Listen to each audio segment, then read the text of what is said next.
So welcome to another episode. We're in conversation this afternoon with Pastor Kevin Gerald. Pastor Kevin is senior pastor at the Champion Center. He's a husband, father, writer, preacher, and you name it, he's essentially been doing it. And it's a great privilege to have him on the show today. So firstly, Pastor Kevin, thank you for joining us. Thank you, Rob. I'm honored to be on with you. I love the UK. Amazing. And always enjoy coming to the UK. On one occasion, I actually almost didn't make it in a few years ago. I was coming to speak at a conference, and it's the only time I've ever been detained and kind of in a lockdown, and then told that I was going to be sent home, only to find out 11 hours or so later that I was on my way in staying. So I got to stay. They didn't send me home, but they had already given me my ticket for the next day. So immediately when I think about the United Kingdom, that always comes to mind. But I love it over there. Were you in North? Were you in like Leeds, Bradford way, or were you down London way? Whereabouts were you? I landed in London, but was on my way to the Leeds, Bradford, speaking at a conference up there. Amazing. Oh, well, we love you. And for those that aren't familiar with you, Kevin, love you just to share a little bit about your journey. You didn't just land and parachute into being a pastor. What's your context? Where do you come from? And where have you been? Sure. Well, I was raised in a pastor's home, so I'm born and bred, if you would, in the church. And when I was about 23, 24, I was in ministry already, in youth ministry, but I felt like where we were going in the church that I was in, and it was a denominational church, I just felt like, I don't know that that's really for me. So I started exploring other options career-wise. Yeah. And then I got an invite to, I'd spoken at church a few times in the Northwest region. I was originally in the Midwest region of US. And so I got an invite or a call asking me to come help them find a pastor. And I became that pastor. So I've been in the Seattle land area since I was 26 years old, pastoring. Wow. And maybe that's why when I come to the UK or go to Canada, because actually the Northwest region of the US is the more unchurched region of the US. So that's where I've been ever since then, for over 30 years. And we have five right now with a pandemic going on. I'm not sure, campus-wise what we have, but we do have 5 locations. When we're meeting in those locations, we have 5 locations. So amazing. I'm glad you kind of landed on the pandemic there, because I can't do an interview in 2020 with a senior pastor and not ask, how has your 2020 been? How's church been? What are your observations of the landscape of culture and church and leadership? I just love to hear your observations, really, as we end 2020. Well, it's definitely the most challenging year that we've ever been through. Yeah. Our church has, I feel like, done really well, but doing really well and having it easy is 2 different things. We've definitely not had it easy. It's been really challenging. And as well as just, I oversee other leaders and pastors and within our team church network. And so just doing our best to resource and help and stand together with other churches and pastors. I think all of that just been a year like no other, and a challenge like no other. Yeah. I'm discouraged some days, like really discouraged, and then other days I'm really encouraged. And at the end of it all, I do believe, way deep in my heart, I just really believe that God is working in this season. Scripture doesn't say that everything's going to be easy, but it says in all things God works for the good. And I believe that's what's happening right now. You're obviously privy to a lot of pastors' situations and experiences.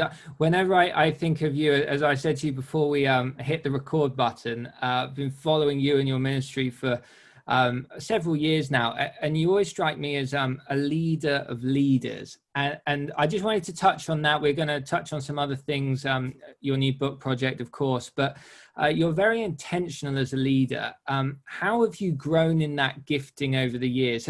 Have leaders come to you, or did you intentionally grow in that and think one day, I'm not just going to pastor my congregation, I'm actually going to be pastoring leaders that are pastoring churches?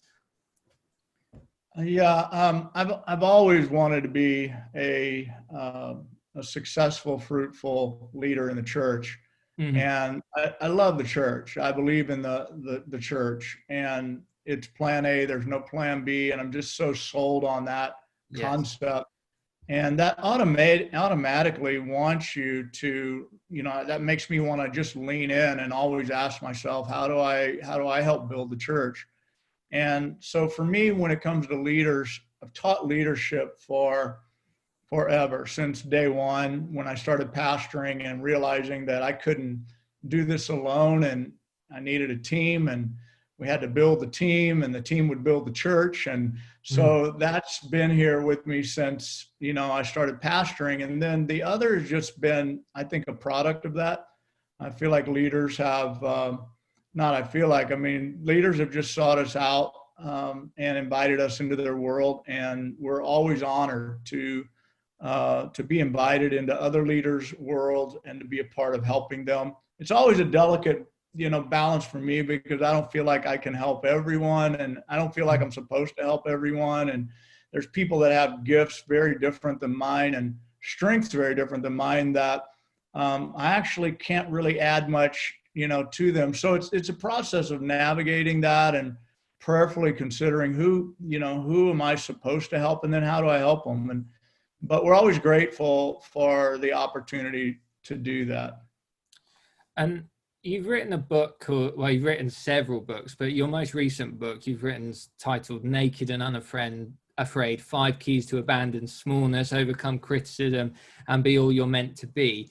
From your observations, what you've been exposed to, what you've experienced, what would you say are a couple of the key skills that leaders have that distinguishes them from followers?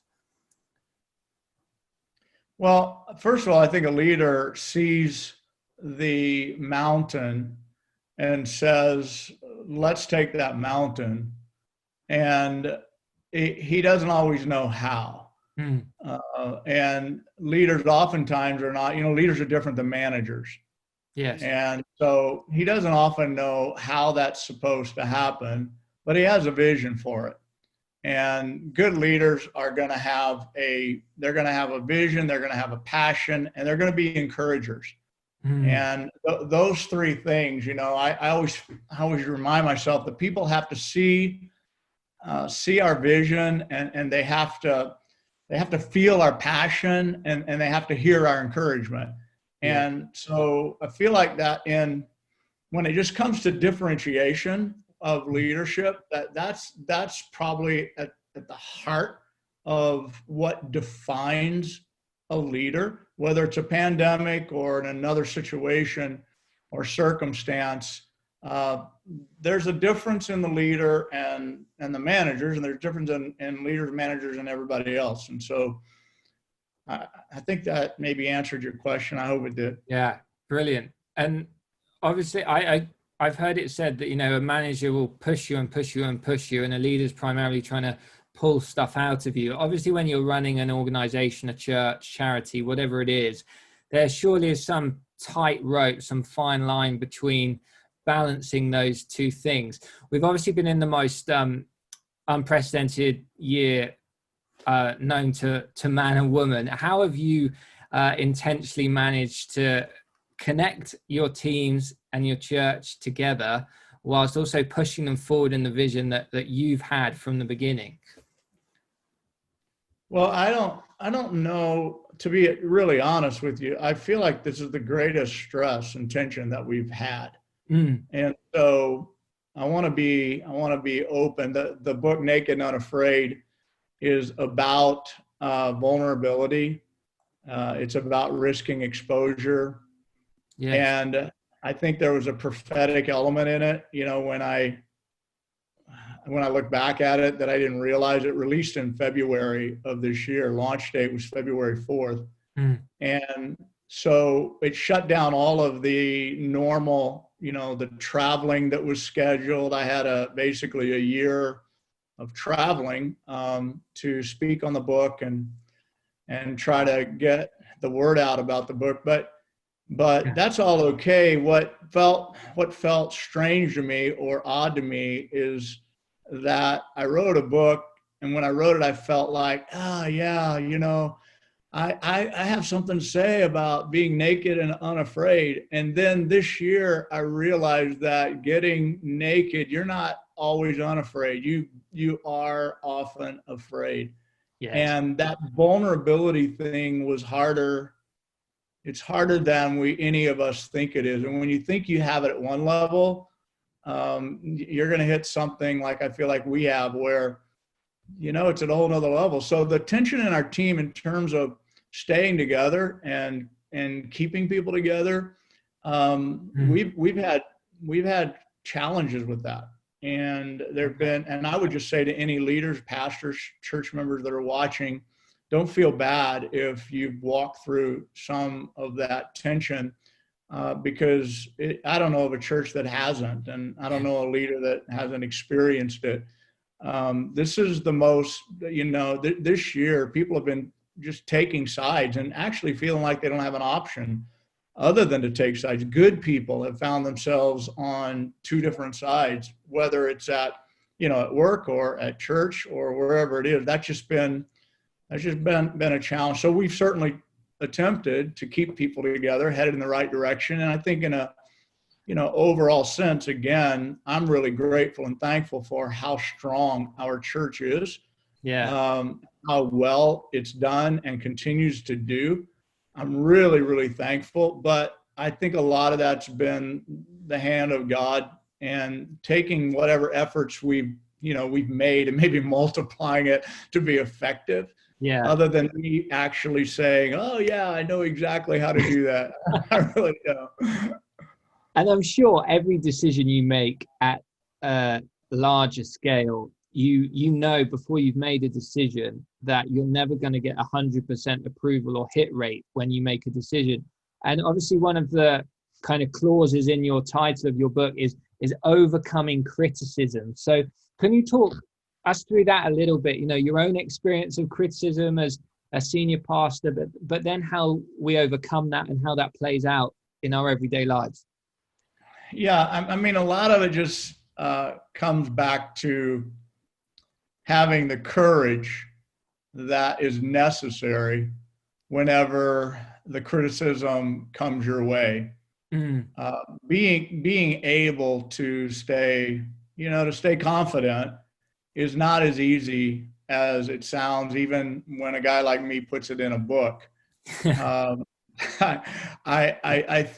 think reading a book that tells you ideas and thoughts and concepts, and maybe like in my book, I share as much of my story and incidents that, and hindsight's 20/20 for everyone. So I feel like when we do that, and I've done my best to do that as well through this time, is listen to other people's story of courage. Yeah. Because courage at the end of the day is how you overcome criticism. You must have courage. It's almost like there's nothing even else close to the recipe of overcoming criticism. It's like that's the big main ingredient. And if you have courage, and maintain your courage and keep your courage high, the higher you keep your courage, the better you'll be able to overcome criticism. And when courage dips, when courage goes down, that's when you get in trouble, because it's on repeat. The things they said, the email you read, it's all right there, on repeat in your mind, and you're not going to do good with that. But I also wrote in the book about how criticism is different than critique, and so I compare those two. because I feel like a lot of people, even in normal everyday circumstances, need help in defining the difference. What is the difference, Pastor Kevin? Well, there's, I list them out, and I'll tell you some of them, but the main, I think the main thing is that if you have courage in criticism, you're already one step ahead when it comes to being critiqued. Because it's not for the faint of heart. Critique is not for the faint of heart. Critique is for, and you do best with critiquing when you already have courage. That's, healthy and strong. So I think building your courage and getting it, but the difference, I want to find it, if you don't mind me just reading a little section. I would like to, because I think this will say more in a few words than maybe I could say in a whole bunch of words. So critics are self-appointed and critique is invited. Criticism finds fault and critique looks for ways to improve. Criticism condemns, critique encourages. Criticism is an accuser, critique is an ally. Criticism is designed to bring you down, critique is designed to build you up. Criticism is opinionated, critique is collaborative. Criticism complains, critique considers. Criticism can be hurtful, critique can be helpful. Criticism magnifies the negative, and critique magnifies the positive. Oh. So it's, and here's how close it is. Let me just tell you this. My doctor was explaining to me two different types of cholesterol. Yeah. And one is healthy and one is an unhealthy. One is LDL, which he said I could remember it by just thinking lousy cholesterol, LDL. And then he said, but the other one is called HDL, and just remember that as healthy cholesterol. The point is that they're both so intertwined. They're still cholesterol. And that's what happens when you deal with critique. When the stronger critique gets, the more it's going to sound like criticism. It has some of the same tone, has some of the same feel. But the person giving it is coming from a whole different place and has an expertise that really could help you if you can withstand it. Oh my goodness. That's going to help so many people. I'm going to have to watch this one back myself. Seriously. I couldn't keep up with your, oh my word. Now, as someone that creates, you've just proven again and again, you create incredible content. You're creating content, and essentially every time you create content and then communicate that content, you're opening yourself up to criticism. Now, have you got a system in place, say on a Sunday evening? Do you stay away from the neighborhood of social media and comments, or have you grounded yourself in such a way that actually you have a different dashboard for what counts as genuinely helpful feedback? Do you mean feedback from the audience or a viewer or listener? Yeah, or how do you rank and layer all the different feedback you get? For example, someone that knows nothing about preaching might say that that was the best sermon ever, and that's really encouraging for you. But if you get a call from one of your pastor friends and they give you the same feedback, how do you determine which one to take? Like, which is valid? Yeah, that's great. Great question. Well, I definitely feel like that there are, knowledge is, some people don't know, and then they don't know that they don't know. Yeah. You know what I mean? Totally. And I feel like that what I've learned is to just allow that, from critics who they don't know what they don't know, and I need to not take that to heart too much or let it be harmful or hurtful. When I'm listening to someone who I know knows, the credibility for me, I really want to lean in and listen more. Yeah. And so the credibility goes up. And as a communicator, I've invited people to critique me. I've asked for it. when I was a young pastor, I asked, not just, by the way, from other pastors, but from just communicators in general. Yeah. I tried to learn from everywhere I could about communication and then carve out my own elements within that. But I would just say that I do have, obviously, like every speaker, pastor, I have our critics. I have people that when they go on and comment, online, it doesn't quite make the cut. Yeah. It doesn't last too long. But, I think that's just part of being out there and being who we are. I love how we've landed on communication, because I think you're one of the most innovative, creative communicators out there. I mean, 6-7 years ago, you were getting cars on stage, and before props were made popular, you already had tapped into the reality of visuals as being a huge trigger for remembering stuff. How did you get on that train, so to speak? Who's inspired you? Like, where do you get your creative ideas and elements from? The passion I have to help people is probably at the foundation of all of it. I really, really, like, my most common prayer, like the one that I repeat often, is God, help me help people. And the closer I get to the weekend, the more I'm saying that. And so I'm glad I have that.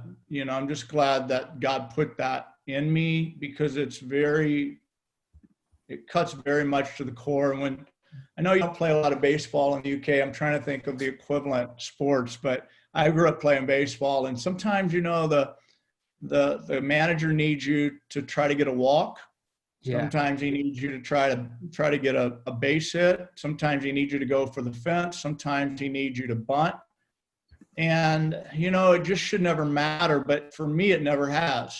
And that I think is a really helpful part of my my being creative, or doing what I need to do, or trying to reposition. My wife is Sheila. You've probably seen and heard a bit from Sheila, but we're very different. She's super social, and I'm not as much. And she just is. She told me early on in the marriage, she's like, I remember one time, I'll tell you real quick. Every pastor usually asks his wife, how did I do today? How did I do today? And she's such a cheerleader. But I remember one Sunday, early on, by the way, we were in our 20s, and she looked back at me, she goes, oh, I was hoping you wouldn't ask today. It's like, I was like, okay. Because really for her, it was always, Kevin, you go over people's head. And so she really deserves a lot of credit for me being illustrative, using props, trying to get in there and help people. Because at the end of the day, I really didn't want to talk for 30 minutes or whatever and not help somebody. I love that. That's so inspiring. But obviously, you've got maybe you are a completely original thinker and creator, but I've heard it said you've got to consume to create. Sometimes you've got to import to impart. Do you subscribe to that notion? Do you feel in your creative process you're being inspired, not imitating, but being inspired and drawn into different people's projects and preaching? Absolutely. But for me, inspiration. So there's two things I'm always working: information, inspiration. When I look at what I'm going to do this weekend, I want to make sure between those two. And then when I'm even in the moment on stage, if I feel like, man, I've been giving out information, I'm going to go the inspiration route. I'm going to shift it. I just know that that's what we all, at the end of the day, we all need a combination. And so I definitely draw from other people, but I'm not just saying this, like, I don't know if this sounds like really big for me or little for me, but I tell people, like, if you're not, like, I tell pastors, don't be ashamed to grab another person's message and notes and all of that to help you. Please don't be ashamed. Everybody talks about well, you need to hear from God for yourself. I just feel like that many pastors are great pastors, but content-wise, they grow and they get better by actually having content messages put in front of them and stimulating them. And so I'm a big fan of that. For me personally, I tend to be the mindset, like I'll hear a song on the radio, or I'll hear a pastor tell a story in a message, things like that. And then I'm off and running in more of my own sort of, so yeah, I am completely inspired by other people, messages, songs, whatever it might be. But for whatever reason, I always end up having to kind of flesh it out in my way. We're obviously in a generation where there's so much focus on consumption that I sometimes clock this as a preacher myself, like the danger of focusing so much on consumption that I'm not giving adequate time to production. You talk in your book about us abandoning the world of smallness. I feel like we've had basically 10 months to consume, whether it's the media or sermons on YouTube. How do we break out of this box in a post-COVID world and make sure that we abandon the small mindsets and mentalities and actually become, like your book says, who we're meant to be? Such a great question. Let me get back to you on that. We'll do a take two interview too. Honestly, that element with COVID especially is what I feel like I've attempted to put out there with the book, and to be honest enough to say, like, I'm not the expert on this, but I will tell you, you have to push the limits. You have to get naked, and you have to do it even if you feel fear. Do it anyway. Like, and of course, you know what I mean by that. Like, just, you have to be willing, and when fear is closing in on you, you're staying home, and you know good and well you're staying home when, okay, you had to go to the grocery store, so you went. Or, you had to go to this doctor's appointment, so you went. So then why stay home at church when it's church time? So I think people need to be right now challenged to face that tendency that we have to turn inward and to allow our behavior to be dictated by those feelings of smallness. It won't make any difference anyway. I won't be missed anyway. It's okay for me to just do this at home. Those are the smallness things. Like, I don't know, I'm not. When people start drawing in conversation-wise and not being bold and big, like you got to think big. That's when I would just say to you, that's a warning on the inside. Let the bells go off. Let the siren sound. Those are the indicators for you. You got to push back against that. Wow. The Apostle Paul's message in the book of 2 Corinthians in the Message version, and you probably are familiar with this, Rob, but he says things along these lines. He says, we didn't fence you in. We're not, don't look at me as the one who is ever taught you that kind of approach to your relationship with God and the world around you. And he says, I was going to go to it again. I just think it goes quicker, but he says things like, the smallness that you feel, it comes from within you. Like, you didn't get that from us. And from the church. The church is always telling you and challenging you to get bigger than that. And so I don't know if I can find it quick enough for you here, but. Oh, take your time. This is gold. I love it. Have you, let me just pair with that while I'm looking it up. Maybe have you guys dealt with it at the same level? Do you feel like as the U.S. With the pandemic, or even worse?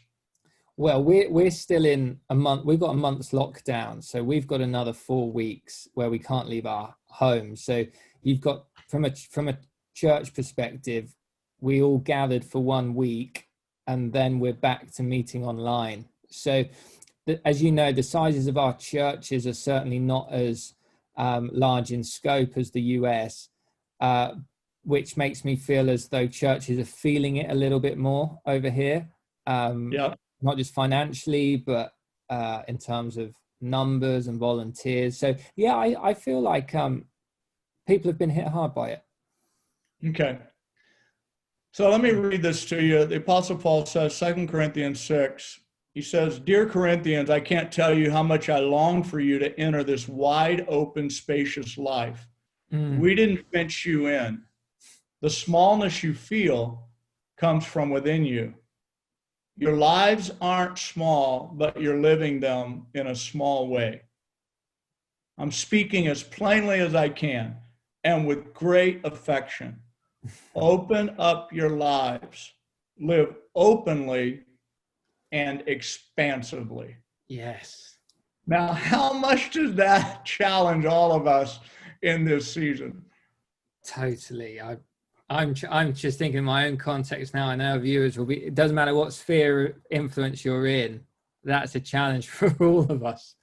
Do you feel like part of us staying in our particular, let's use that word, smallness, is because a lot of us aren't willing to abandon our armor? So, as you talk about David in your book, the whole premise is around David and his wife. But, when David gets to the battlefield and he tries on Saul's armor and he realizes it doesn't fit him, it doesn't look good on him. So he has the courage to take it off, taking off people's expectations, taking off people's desires and demands of him. Do you feel like a lot of us stay in smallness because we don't have the courage to take off what other people are putting on us, and as a consequence, there are Goliaths not falling down in our worlds because there are people other than ourselves showing up for the fight? Come on, preacher.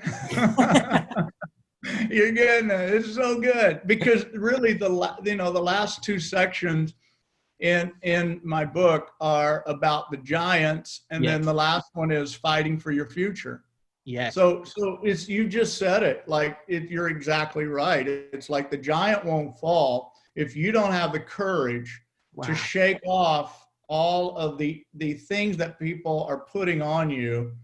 Along with that, the courage to say, I'm going to go fight this fight. So overcoming your insecurities, overcoming the opinions of other people. Yes. Risk exposure. Like, I'm not here to tell someone, oh, nothing bad is going to happen to you. It's not going to be, you can't do that. You can't say that when you're headed toward a battle. You have to be on risk exposure. Here we go. Let's go. But I do think these are the ingredients in the modern church that today we have not had it's not been necessary for most of us in the UK, in the US. We don't know what it is to be put in these positions. And we're kind of getting there now a little bit. And I just hope more and more believers will understand. We can't promise you safety in all of it. We can't promise you that nothing's going to go wrong, but we still encourage you to be that person who puts your trust and faith in God and is willing to be used by God, even in the most high pressure situations, and to realize we have to fight for our future. It's one thing to say, I know the plans I have for you, says the Lord, plans to prosper you, not to harm you, plans to give you hope. And if you can quote that verse, but don't kid yourself. Just because God has a promised land for you doesn't mean there's not some giants between you and there that you're going to have to take down.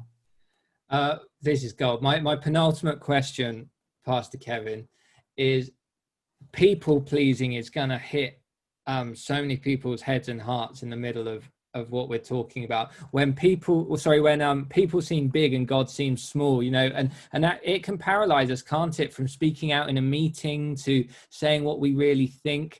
if someone had the opportunity to sit opposite you and have a cup of coffee and they said, Pastor Kevin, I'm struggling with people pleasing and stepping out of smallness out of fear of people's opinions, what would you say to them? I would try to move them forward to the end of their life.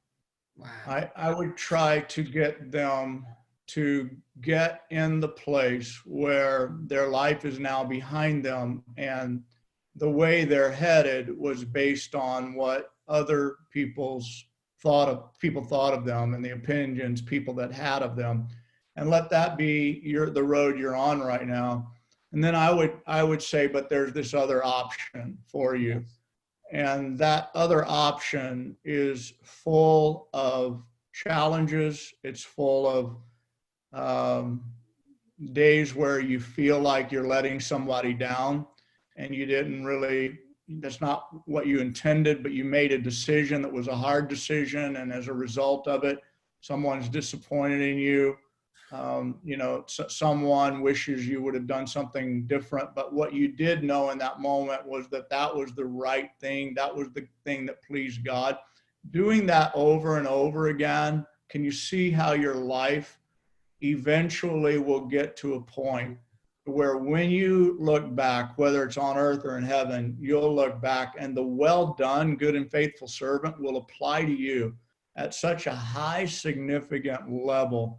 Wow. That's what I would try to say to people, is that you have to somehow get out of the moment because that's what people pleasing does. It traps you in the moment and you forfeit your future. You forfeit the possibilities and the destiny and the purpose and the plan that God has for your life. Wow, that's going to help so many people. And final question, Pastor Kevin, thank you so much for your time. And this is a common question I'm sure you've heard, but I think it will really reap dividends for people. Like, what's one thing, there'll be many things you know, but what's one thing you know that we probably don't know that we need to know as we come out of a COVID season, 2021 upon us? What's the one thing you know we don't know that we probably need to know?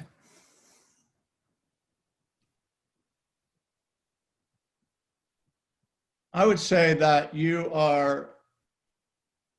not only are you stronger than you think you are, but you are, and I'm in a place right now that is not by mistake. And that let me tell you a little example. The African impala has the ability to jump 10 feet high and 30 feet long. Wow. And when they're out in the wild and there are lions, that's exactly what they do. When they are fenced into a zoo, they're held in by 3-foot walls oftentimes. And the reason for that is that an impala won't jump unless it sees where it will land. So I would just say to you today that as we emerge and as we move on, one of my greatest blessings is that I've been at that 3-foot fence and I've held back. And I've been at the 3-foot fence and I've jumped. Some of you have never had enough of those experiences to really equip you as well for this next season of jumping and moving and going. And you can't see where you're going to land and you're terrified. So it's actually a blessing to have had those kind of experiences in your past and to look back and go, it was always better when I went ahead and took the leap, even though I didn't know where I was going to land, because that's who God is. He's a God who wants us to have faith, to have confidence, and even though we don't always know how everything's going to turn out, to be willing to use what he put within us at the highest level of our potential. Yeah. Rather than to shrink back or draw back. Amen, amen, amen. We got to go for it. We got to go for it. Everybody's in different scenarios, Rob. I get it. I don't want to offend anybody out there. At the same time, I want to push and probe and provoke good works in as many of you as I can. Is that we may not all have the same go time, start time, whatever, but we just cannot accept 3-foot walls when God made us and created us with a 30-foot distance and a 10-foot height. We can't do it. And however many talents we've been given by God's providence, we're not to maintain them, we're to multiply them, right? Absolutely. Absolutely. Well, Pastor Kevin, you've sure whet people's appetites to find out more about you, probably to purchase the book. Where can they find you and your ministry online, and where can we pick up the new book? Yeah, just simply kevingerald.com. And the book is, it's in bookstores everywhere. That's kind of what it looks like. Yeah. So, shouldn't have any trouble getting it. I say in bookstores, that's the old, actually, bookstores are closed. You can get it Amazon, you can get it wherever it's available. So amazing. Thanks so much for today. I really appreciate it. We'll make sure that the details for the book appear in your lower thirds right now. But Pastor Kevin, we appreciate you. We thank you so much for your time. We honor you and your ministry, and just thank you for sowing in and serving us today. We're better for it. Thank you so much, Rob. Great to be with you guys. Cheers.